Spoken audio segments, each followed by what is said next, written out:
turn back now or learn the stuff they don't want you to know.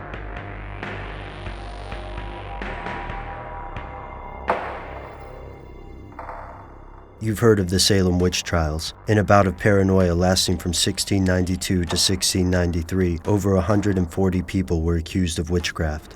What caused these neighbors to turn on one another? Historians still debate the cause of this panic, pointing to anything from hysteria to ergot poisoning.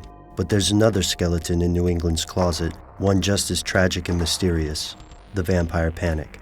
Here are the facts.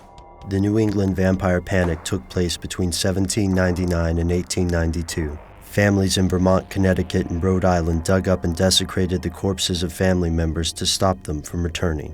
The most famous example is that of Mercy Brown, who died of consumption in 1891 after her mother and sister fell to the same disease. Fearing that Mercy had returned from the grave to prey on her brother Edwin, who also showed signs of infection, Mercy's father Charles disinterred her corpse. According to witnesses, this corpse looked fresh. It also seemed as though Mercy had moved in her coffin. When the men removed her heart, they found it contained fresh blood.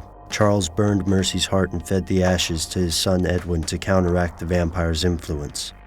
Did it work? Edwin died 2 months later, but the Browns' curse ended there. This was not an isolated case. From the Ray family of Connecticut to Captain Burton in Vermont, families across New England conducted similar rituals.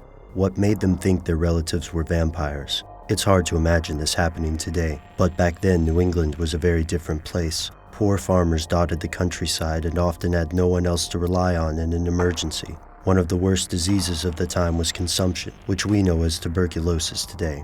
With the cramped, unsanitary living conditions common to the area, this disease could sweep through generations in a few months. The symptoms of consumption included weakness, pale skin, and loss of appetite, all of which fit the classic description of a vampire victim.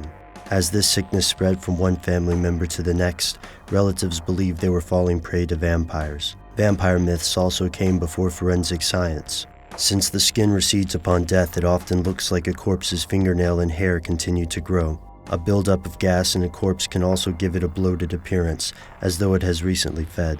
Most importantly, the cause of tuberculosis, bacteria, wasn't discovered until the 1880s, so people couldn't explain the origins of the infection. To the Browns, the Rays, and other families, these symptoms matched what they had always heard about vampires. But here's where it gets crazy.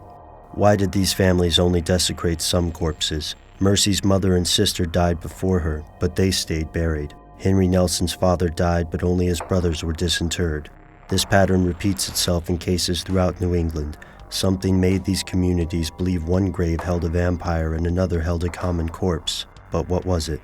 The historical records don't contain any information about their decisions. We're left with the research of historians who assure us that tuberculosis caused the panic. But the question remains, if they all had the same disease, then why were some corpses spared? Why is so much evidence of this panic missing?